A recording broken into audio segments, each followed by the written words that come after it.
আলহামদুলিল্লাহ রবিল আলমিন আসসালাতু ওয়াসসালামু আলা সৈয়দুল মুরসালিন আম্মা বা'দ ফাআউযু বিল্লাহি মিনাশ শাইতানির রাজিম বিসমিল্লাহির রহমানির রহিম আসসালাতু ওয়াসসালামু আলাইকা ইয়া রাসূলুল্লাহ ওয়া আলা আলিকা ওয়া আসহাবিকা ইয়া হাবিবাল্লাহ আসসালাতু ওয়াসসালামু আলাইকা ইয়া নবিয়াল্লাহ ওয়া আলা আলিকা ওয়া আসহাবিকা ইয়া নূরাল্লাহ। মাদানী চ্যানেলের দর্শক শ্রোতা, আবারও হাজির হয়েছি ইসলাম গ্রহণের ঘটনাবলী এই অনুষ্ঠানে। নিয়ত করে নেই, কেননা নিয়তের ব্যাপারে এসেছে নিয়াতুল মুমিনি খায়রুম মিন আমালিহি, মুমিনের নিয়ত, মুসলমানের নিয়ত তার আমলের চেয়ে উত্তম।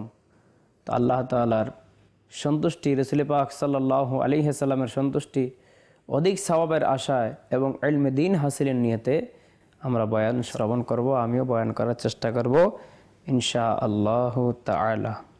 দুরূদ পাকের অসংখ্য ফজিলত এবং বরকত রয়েছে। প্রিয় নবী রাসূল আরবি হুজুর নূর সাল্লাল্লাহু তাআলা আলাইহি ওয়া আলিহি ওয়াসাল্লাম ইরশাদ করেন, কিয়ামতের দিন মানুষের মধ্যে আমার সবচেয়ে নিকটতম ব্যক্তি সেই হবে যে আমার প্রতি সবচেয়ে বেশি দুরূদ শরীফ পাঠকারী হবে। সাল্লু আলাল হাবিব সাল্লাল্লাহু তাআলা আলা মুহাম্মদ সাল্লাল্লাহু আলাইহি ওয়া আলিহি ওয়াসাল্লাম। প্রিয় ইসলাম ভাইরা, মাদানী চ্যানেলের দর্শক শ্রোতা, আজকে আমরা এই পর্বে ইসলাম গ্রহণের ঘটনাবলী এই অনুষ্ঠানে আমরা শুনব। আমরা আলহামদুলিল্লাহ মুসলমান রয়েছি, আর যারা মুসলমান তারা নামাজ আদায় করে, নামাজ আদায় করার পূর্বেই অজু করে থাকে। তো অজু এটা একটা ইবাদত, পবিত্রতার মাধ্যম। মুসলমান পবিত্রতার মাধ্যম তিনটি রয়েছে। এক হচ্ছে অজু, দুই গোসল এবং পবিত্র মাটি দ্বারা তায়াম্মুম। তো তিনটি পবিত্রতার মাধ্যম। তো অজু যেই বিষয়টা রয়েছে, এই অজু করার কি ফজিলত এবং বরকত রয়েছে এবং বৈজ্ঞানিক ফায়দাও অনেক রয়েছে, তা আসুন আমরা সে সম্পর্কে শুনি। যে আজকের বিষয় হচ্ছে অজুর রহস্য শোনার কারণে ইসলাম গ্রহণ। অর্থাৎ এক ব্যক্তি এই অজুর বৈজ্ঞানিক কি ফায়দা রয়েছে, কি রহস্য রয়েছে, কি উপকারিতা রয়েছে, ওইটা শোনার বরকতে আলহামদুলিল্লাহ আজ্জা ওয়া জাল ইসলাম গ্রহণ করেছেন।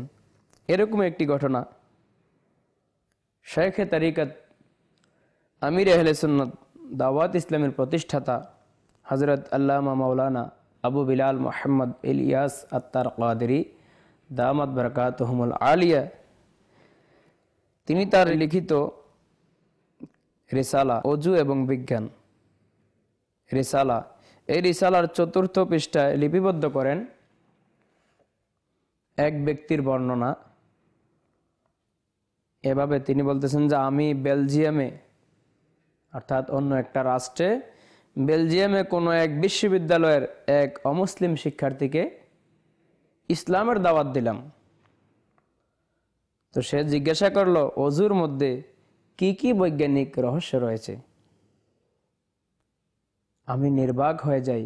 ওই ব্যক্তি যিনি এটা বর্ণনা করতেছেন, যে উনি বলতেছেন যে আমি নির্বাক হয়ে যাই, অবাক হয়ে যাই। তাকে একজন আলিমের নিকট নিয়ে গেলাম, কিন্তু তার কাছেও এর কোনো জ্ঞান ছিল না। অবশেষে বিজ্ঞানের জ্ঞান রাখেন এমন এক ব্যক্তি তাকে অজুর যথেষ্ট সৌন্দর্য বর্ণনা করলো, কিন্তু গর্দান মাসহ করার রহস্য বর্ণনা করতে তিনিও অপারগ হলেন। সে অমুসলিম শিক্ষার্থী এখান থেকে চলে যায়। কিছুদিন পর সে এসে বলল, আমাদের প্রফেসর লেকচারের মাঝখানে বলেছেন, যদি গর্দানের পৃষ্ঠদেশে ও দুপার্শ্বে দৈনিক কয়েক ফোঁটা পানি লাগিয়ে দেওয়া হয়, তাহলে মেরুদণ্ডের হাড় ও দূষিত মজ্জার সংক্রমণ থেকে সৃষ্ট যে ব্যাধি রয়েছে, যে রোগ রয়েছে, ওই ব্যাধিসমূহ থেকে নিরাপদ থাকা যায়। অজুর মধ্যে গর্দান মাসহ করার রহস্য আমার বুঝে এসে যায়। অতএব আমি মুসলমান হতে চাই এবং শেষ পর্যন্ত বাস্তবিকই সে মুসলমান হয়ে গেল। সুবহানাল্লাহ। প্রিয় ইসলামী ভাইরা, মাদানী চ্যানেলের দর্শক শ্রোতা, আলহামদুলিল্লাহ আজ্জা ওয়া জাল আমরা মুসলমান রয়েছি। আমাদের ওযুর মধ্যে ইসলামিক ফায়দা রয়েছে, অর্থাৎ দুনিয়াবি ফায়দাও রয়েছে, আখিরাতে তো রয়েছেই। তো এই ওযুর যে রহস্য, এটা বৈজ্ঞানিক যে রহস্য, এটা শোনার বরকতে আলহামদুলিল্লাহ আজ্জা ওয়া জাল এক অমুসলিম ইসলাম গ্রহণ করেছেন। তো আমাদেরকেও সে ওযু সম্পর্কে জানা দরকার। আরও কিছু ফায়দা আসুন আমরা, অর্থাৎ উপকারিতা, ওযুর যে বৈজ্ঞানিক উপকারিতা রয়েছে সেটাও শুনব, এবং ইসলামিক ফজিলত রয়েছে ওযুর, সেটাও আমরা ইনশাআল্লাহ তাআলা শোনার চেষ্টা করব। যদি আপনি বেনামাজি হন তাহলে ইনশাআল্লাহ তাআলা নামাজ পড়ার জজবা আপনার মধ্যে চলে আসবে। কেননা নামাজ পড়তে হলে আগে ওযু লাগে। ওযুর যদি আমি ফজিলত শ্রবণ করি, যারা জানে না ওযুর ফজিলত শুনলে আশা করা যায় যে ওযু করার প্রতি তার মন মানসিকতা চলে আসবে এবং নামাজের প্রতি যত্নবান হয়ে যাবে। আমাদের প্রিয় আকা মক্কি মাদানী মুস্তাফা সাল্লাল্লাহু আলাইহি ওয়াসাল্লাম হযরত সাইয়েদুনা আনাস রাদিয়াল্লাহু তাআলা আনহু কি ইরশাদ করেন, যদি তুমি সর্বদা ওযু অবস্থায় থাকার ক্ষমতা রাখো তবে তাই করো, কেননা মৃত্যুর ফেরেশতা বান্দার রূহ ওযু অবস্থায় বের করে তবে তার জন্য শাহাদাত লিখে দেওয়া হয়। সুবহানাল্লাহ। অর্থাৎ শুআবুল ঈমানে এই হাদিসে মোবারকাটি এসেছে, ওযু অবস্থায় কেউ যদি ইন্তেকাল করে তাহলে তাকে আল্লাহ তাআলা শহীদের মর্যাদা দান করেন। তো আমাদের আলা হযরত ইমাম আহলে সুন্নাত ইমাম আহমদ রাজা খান রাহমাতুল্লাহি তাআলা আলাইহি বলেন, কোন কোন আরিফিন রাহিমাহুমুল্লাহ তাআলা বলেছেন, যে সবসময় ওযু সহকারে তাকে আল্লাহ তাআলা তাকে 7টি মর্যাদা দান করেন। তো 7টি মর্যাদা কি রয়েছে আসুন আমরা শ্রবণ করি। নাম্বার 1, ফেরেশতাগণ তার সঙ্গ লাভ করার ইচ্ছা পোষণ করেন। ওযু অবস্থা যিনি থাকবে, ফেরেশতা তার সাথে ইচ্ছা পোষণ করেন যে সাক্ষাৎ করার জন্য। 2 নম্বর, কলম তার নেকি লিখতেই থাকে। যতক্ষণ ওযু আছে আমাদের যে কলম রয়েছে আমলনামার কলম, সেটা সওয়াব লিখতেই থাকে। 3 নম্বর, তার অঙ্গগুলো তাসবিহ পাঠ করে। সুবহানাল্লাহ। আমাদের যে অঙ্গ প্রত্যঙ্গ রয়েছে, হাত পা কান চোখ নাক মুখ ইত্যাদি অঙ্গ প্রত্যঙ্গগুলা আল্লাহ তাআলার তাসবিহ পাঠ করেন। 4, তার তাকবীরে উলা বা প্রথম তাকবীর হাত ছাড়া হয় না। এটা বাস্তবিক। যদি কেউ ওযু অবস্থা থাকে, জামাত শুরু হয়ে যাচ্ছে, তৎক্ষণাৎ সে জামাতে দাঁড়িয়ে যেতে পারে। যদি কেউ অন্যমনস্ক হয়ে জামাত শুরু হয়ে গেল, এখন ওযু নাই, ওযু করতে করতে 2-1 রাকাত ছুটে যায়, এজন্য ওযু অবস্থা থাকলে তার জামাতও তরক হয় না, তাকবীরে উলাও ছুটে যায় না। 5 নম্বরে লিখেছেন, আল্লাহ তাআলা ওযু অবস্থায় ঘুমন্ত ব্যক্তির কাছে ফেরেশতা প্রেরণ করেন যারা তাকে মানুষ এবং জিনের অনিষ্টতা থেকে রক্ষা করেন। সুবহানাল্লাহ, কত মর্যাদা। 6, মৃত্যুর যন্ত্রণা তার উপর সহজ হয়। প্রিয় ইসলামী ভাইরা, মাদানী চ্যানেলের দর্শক শ্রোতা, মৃত্যুর অনেক কঠিন যন্ত্রণা, যেটা হাদিসে মুবারাকার মধ্যে এসেছে, যেটা কোনো মানুষ সহ্য করতে পারবে না। এজন্য মৃত্যু আসানি সহিত হবে যদি কেউ ওযু অবস্থায় মৃত্যুবরণ করে। নাম্বার 7, শেষ নম্বর, যতক্ষণ পর্যন্ত ওযু সহকারে থাকবে আল্লাহ তাআলার নিরাপত্তায় থাকবে। ফতোয়া রাজবিয়া। হাকিমুল উম্মত হযরত মুফতি আহমদ ইয়ার খান নাইমি রাহমাতুল্লাহি আলাইহি বলেন, কিছু কিছু সুফি তিনারা বলেন, পবিত্র পোশাকে থাকা, পবিত্র বিছানায় ঘুমানো এবং সর্বদা ওযু অবস্থা থাকা অন্তরের পরিচ্ছন্নতার মাধ্যম। সুবহানাল্লাহ। প্রিয় ইসলামী ভাইরা, মাদানী চ্যানেলের দর্শক শ্রোতা, আমরা আসুন এই নিয়ত করে নেই, আমরা ইনশাআল্লাহ তাআলা সর্বক্ষণ যতক্ষণ সম্ভব অজু অবস্থায় থাকার চেষ্টা করব। ফজিলত যদি আমরা জানি তাহলে আমাদের মধ্যে অজু করার, নামাজ পড়ার মন মানসিকতা সৃষ্টি হবে।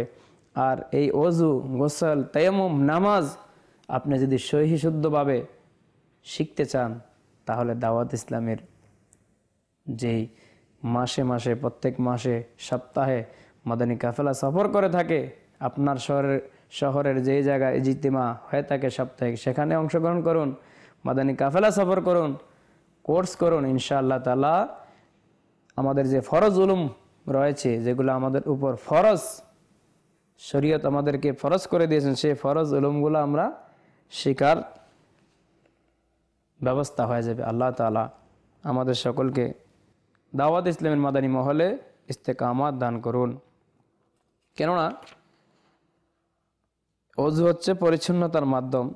কোরআনে পাকের মধ্যে আল্লাহ তাআলা দ্বিতীয় পারায় 222 নম্বর আয়াতে সূরা বাকারায় ইরশাদ করেন, ইন্নাল্লাহা ইউহিব্বুত তাওয়াবিন ওয়া ইউহিব্বুল মুতাতাহহিরিন। কানজুল ঈমান থেকে অনুবাদ, নিশ্চয় আল্লাহ তাআলা পছন্দ করেন অধিক তওবাকারীদেরকে এবং পছন্দ করেন পবিত্রতা অবলম্বনকারীদেরকে। সুবহানাল্লাহ। আর এই পবিত্রতা অর্জন হয় অজুর মাধ্যমে।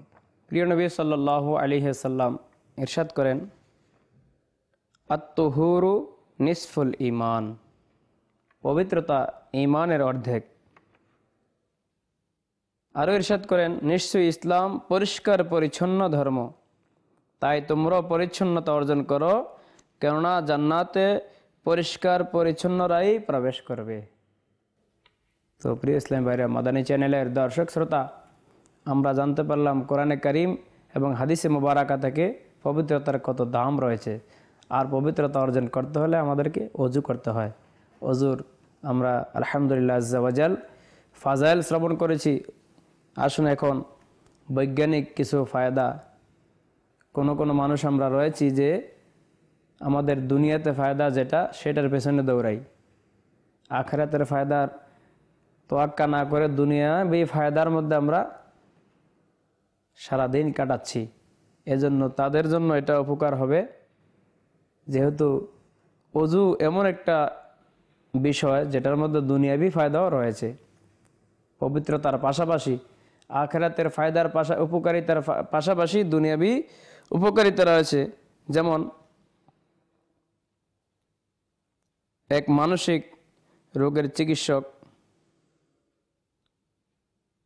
অর্থাৎ পশ্চিমা দেশগুলোর মধ্যে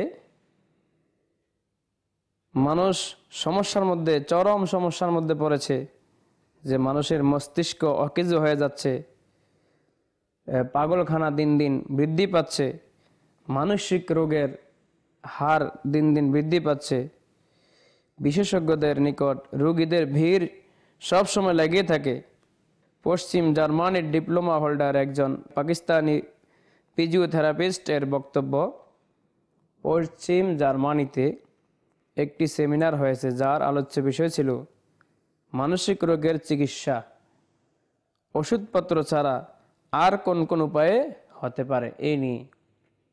তা একজন ডাক্তার তার প্রবন্ধে এই বিস্ময়কর তথ্য তুলে ধরেছেন যে আমি ডিপ্রেশন, মানসিক রোগে আক্রান্ত কতিপয় রোগীকে দৈনিক 5 বার মুখ ধৌত করিয়েছি, কিছুদিন পর তাদের রোগ কমে যায়।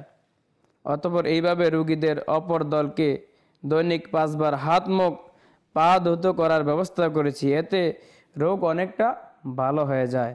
এই ডাক্তার তার প্রবন্ধের উপসংহারে শেষে স্বীকার করেছেন যে মুসলমানদের মধ্যে মানসিক রোগ কম দেখা যায়, কেননা তারা দিনে কয়েকবার হাত, মুখ, পা ধৌত করে, অর্থাৎ ওযু করে। সুবহানাল্লাহ।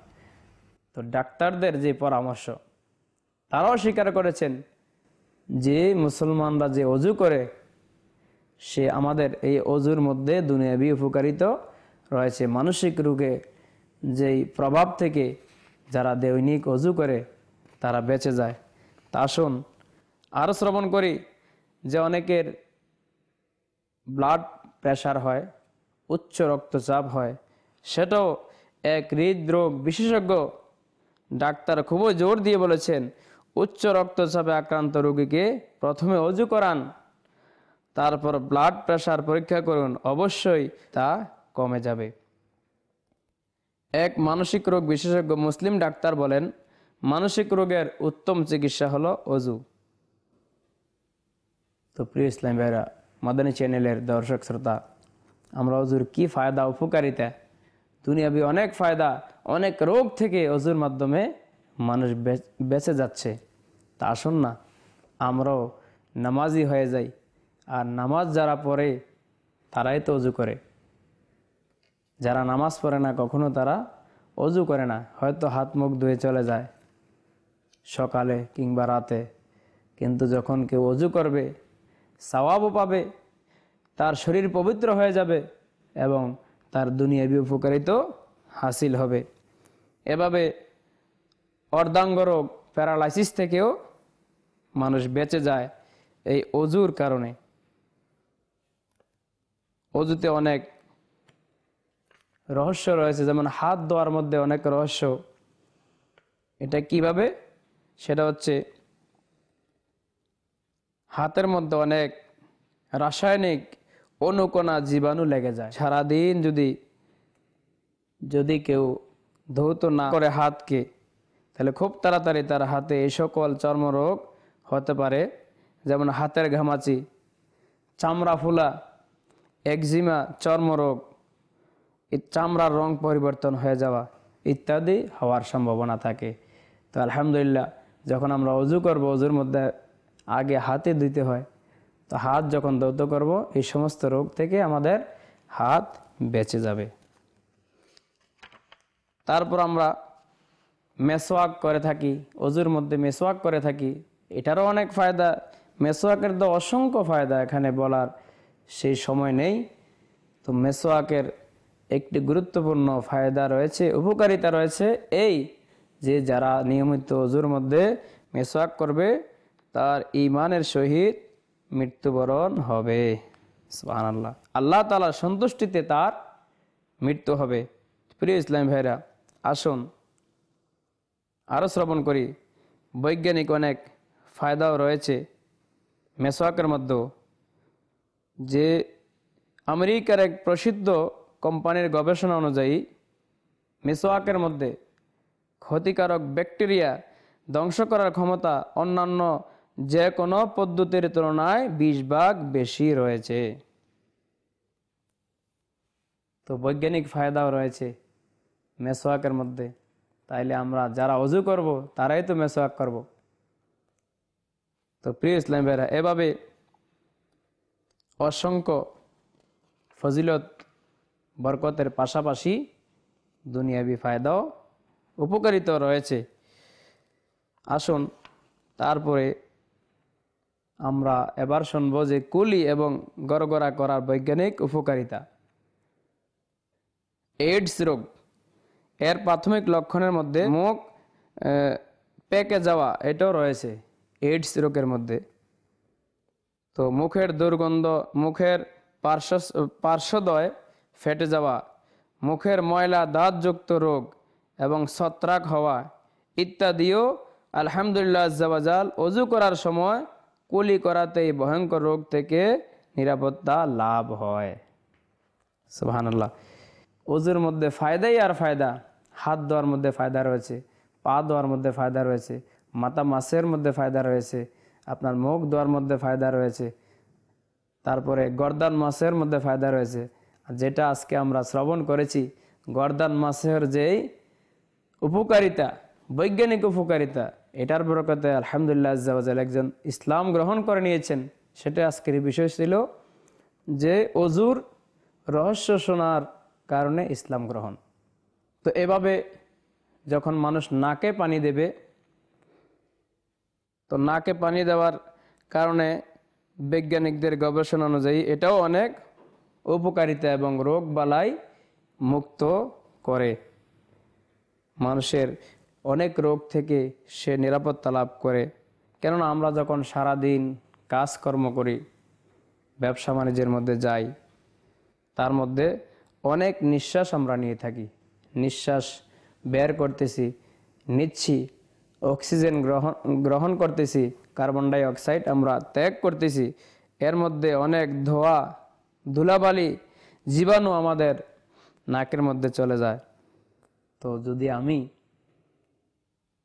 দৈনিক 5 বার অজু করি, 3 × 5 = 15, প্রত্যেক অজুতে 3 বার যদি আমরা নাকের মধ্যে পানি ব্যবহার করি, পানি দেই, তাইলে ওই সমস্ত জীবাণু, ধোঁয়া, বালি থেকে যে রোগ হওয়ার সম্ভাবনা ছিল সেটা থেকে আমরা বেঁচে থাকা আমাদের সম্ভব হয়ে যাবে। অনুরূপভাবে ফুসফুসের জন্য এমন বাতাস প্রয়োজন যা জীবাণু, ধোঁয়া এবং ধুলাবালি থেকে মুক্ত, আর তার 80% আর্দ্রতাযুক্ত হওয়া। এই বাতাস পৌঁছানোর জন্য আল্লাহ তাআলা আমাদেরকে নাকের ন্যায় এক মহান নিয়ামত দান করেছেন। আর অজু করার সময় নাকে পানি দেওয়ার বরকতে আলহামদুলিল্লাহ আজ্জা ওয়া জাল আমরা অসংখ্য রোগ থেকে নিরাপত্তা লাভ করতে পারি, যেমন স্থায়ীভাবে স্থায়ী সর্দি, নাকের ক্ষত হওয়া ইত্যাদি ইত্যাদি। তো প্রিয় ইসলামী ভাইরা, যারা আমরা দুনিয়ার উপকারিতা চাই, আখিরাতের তো চাই, দুনিয়াবি উপকারিতা যারা চাই, আমরা আজ থেকে নামাজি হয়ে যাই। আমরা যে নামাজ কাজা করেছি এটা থেকে আমরা তওবা করে নেই, তওবা করে আমরা বিগত জিন্দেগির নামাজগুলো উমরি কাজার মাধ্যমে আদায় করে নেই এবং এখন থেকে নামাজি হয়ে যাই। আর যদি আমরা নামাজি হয়ে যাই তাইলে তো আমরা অজু করব, আর অজু যখন করব আমরা শরীরের বিভিন্ন রোগ ব্যারাম থেকে নিরাপত্তা লাভ করব। তো এমনিভাবে মুখমণ্ডল ধোয়ার উপকারিতাও রয়েছে, যে চীন দেশের অভিজ্ঞদের গবেষণা অনুযায়ী মুখমণ্ডল ধৌত করার ফলে পেটের ক্ষুদ্রাস্ত্র, বুক এবং পাকস্থলী ইত্যাদির উপর ভালো প্রভাব পড়ে থাকে, যার বরকতে চোখের রোগ, মাথা ঘুরানো, দুর্বলতা, দাঁতের দুর্বলতা, মাথা ব্যথা, ক্লান্তি এবং আতঙ্ক ইত্যাদি অনেকাংশে কমে যায়।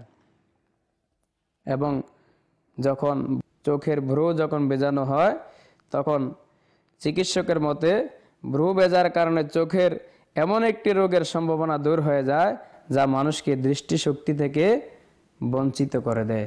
প্রিয় ইসলামী ভাইরা, কত ফায়দা!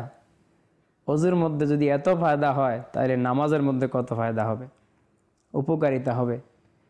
তো এই উপকারিতা যদি আমরা অর্জন করতে চাই, দুনিয়াবি এবং পরকালীন শান্তি, দুনিয়াবি শান্তি এবং পরকালীন মুক্তি, এটা যদি অর্জন করতে চাই আমাদেরকে নামাজ অবশ্যই পড়তে হবে। যেহেতু আলহামদুলিল্লাহ আজ্জা ওয়া জাল আমরা মুসলমান নিজেকে বলে থাকি, মুসলমান দাবি করি, তাইলে আমাদেরকে নামাজ পড়তে হবে। আর নামাজ পড়ার জন্য অজু করতে হবে, অজুর মাসলা মাসাইল শিখতে হবে। আমরা উপকারিতা শুনতেছি, ফজিলত শুনতেছি, অজুর সিস্টেম তো জানতে হবে, অজুর তরিকা নিয়ম কি রয়েছে সেটা বুঝতে হবে। এটা জানার জন্য আসুন দাওয়াত ইসলামের মাদানী মহলে, মাদানী চ্যানেল দেখতে থাকুন, ইনশাআল্লাহ তাআলা আপনার সেই সমস্যাগুলো দূর হয়ে যাবে। তো মাথা মাসে করা এবং পা ধৌত করারও বৈজ্ঞানিক অনেক উপকারিতা রয়েছে। মাথা মানুষের সকল অঙ্গ থেকে বেশি গুরুত্বপূর্ণ। সকল অঙ্গের সকল কাজের মূল হচ্ছে মস্তিষ্ক, এটা থেকে হয়ে থাকে। মাথা ও ঘাড়ের মাঝখানে হাবলুল ওয়ারিদ থাকে, যাকে শাহির রগু গ্রীবাস্থি ধমনী বলা হয়ে থাকে, যা মেরুদণ্ডের হাড় ও মূল মজ্জা এবং শরীরের সকল জোড়ার সাথে সম্পৃক্ত থাকে। মাথা এবং ঘাড় মাসে করার ফলে মেরুদণ্ডের হাড় এবং মূল মজ্জার সমস্যাজনিত রোগ থেকে নিরাপত্তা অর্জিত হয়। প্রিয় ইসলাম ভাইরা, এভাবে মানুষের শরীরের সবচেয়ে বেশি ধুলাবালিতে কলুষিত হয় যে অঙ্গ, সেটা হচ্ছে পা। নাপাক জায়গায়, বালুর মধ্যে, বিভিন্ন জায়গার মধ্যে যখন হাঁটা চলা হয় তখন পায়ের মধ্যে অনেক ধুলাবালিতে পা কলুষিত হয়ে যায়। সংক্রমণ সর্বপ্রথম পায়ের আঙ্গুলের মাঝের অংশে শুরু হয় এবং ডায়াবেটিসের রোগীদের পায়ে সংক্রমণ সবচেয়ে বেশি হয়। পায়ের তালু, হাতের তালুন্যে সকল স্নায়ুবিক অবস্থা বিশেষ করে সকল গ্রন্থির সাথে সম্পর্কিত থাকে। সুতরাং পা ধৌত করার বরকতে ক্ষুধা কমে যাওয়া, প্রচণ্ড জ্বর, ব্যথা, রক্তস্রাব, ইয়ারকান, জোড়ার ব্যথা, অশ্বরোগ, মাথা ঘুরানো, দুর্বলতা, কোষ্ঠকাঠিন্য, নিঃশ্বাস আটকে যাওয়া ইত্যাদি থেকে মুক্তি পাওয়া যায়। প্রিয় ইসলাম ভাইরা, আলহামদুলিল্লাহ আজ্জা ওয়াজাল আমরা শ্রবণ করলাম এই আজকের ইসলাম গ্রহণের ঘটনাবলী। এই অনুষ্ঠানে আজকের বিষয় ছিল অজুর রহস্য শুনে ইসলাম গ্রহণ। তো যেহেতু অজুর রহস্যের বরকতে ইসলাম গ্রহণ করে নিয়েছেন, এজন্য আমাদেরকে অজু সম্পর্কে জানা প্রয়োজন ছিল। এজন্য এই বিষয়টি আপনাদের সম্মুখে উপস্থাপন করেছি।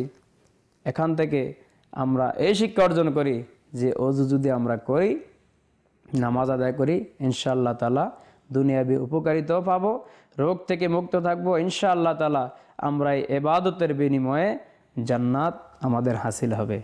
আল্লাহ তাআলা আমরা যা শ্রবণ করেছি সে অনুযায়ী নিজে এবং অপরকেও আমল করানোর তৌফিক দান করুন। আমিন বিজাহিন নবীল আমিন সাল্লাল্লাহু তাআলা আলাইহি ওয়া আলিহি ওয়াসাল্লাম। সাল্লু আলাল হাবিব সাল্লাল্লাহু তাআলা আলা মুহাম্মদ সাল্লাল্লাহু আলাইহি ওয়াসাল্লাম।